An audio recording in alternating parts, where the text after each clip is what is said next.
Colors TV के popular serial सहर होने को है में माहिद का गुस्सा अपनी चरम सीमा पर है। इतना कि माहिद को समझ ही नहीं आ रहा है कि वो क्या कर रहा है।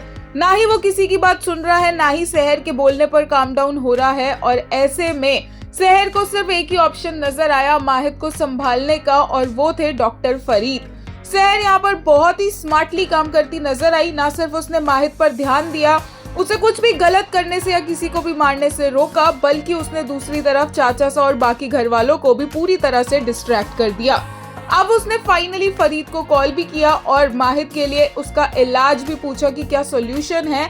एंड फाइनली सहर जाएगी माहिद के सामने, और सहर को इतना कॉन्फिडेंस है कि माहिद चाहे जितने भी गुस्से में हो, सहर को तो वो हर्ट नहीं करेगा। और बिल्कुल ऐसा ही होता है। माहिद यहाँ पर सिर्फ और सिर्फ इमोशनली नहीं, फिजिकली भी हर्ट दिख रहा है। लिटरली नजर आ रहा है कि माहिद को ब्रीथ करने में भी कितना इशू हो रहा है। और ऐसे में डॉक्टर फरीद की सलाह मानते हुए सहर ने यहाँ माहिद को इंजेक्शन लगा दिया है, ताकि उसका पैनिक अटैक जा सके, वो काम डाउन फील कर सके, और जो उसे प्रॉब्लम हो रही है, जो उसे बेचैनी हो रही है, वो ठीक हो सके। सहर की केयर ही माहिद को इस सब प्रॉब्लम से, इस ट्रॉमा से बाहर निकाल कर लेकर आएगी। एक यूजर ने कहा, he is not just acting through his eyes and vocals, he is acting through his body language, he uses his entire body to convey the pain.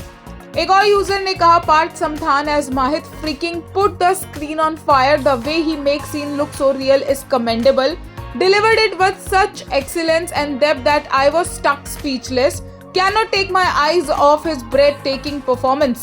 एक और ने कहा, today's episode belongs to Parth, what a phenomenal actor he is. वहीं एक ने कहा, you all don't understand how glad I am that they are not taking the love heals all route and treating mental health crisis as a real issue that requires professional help.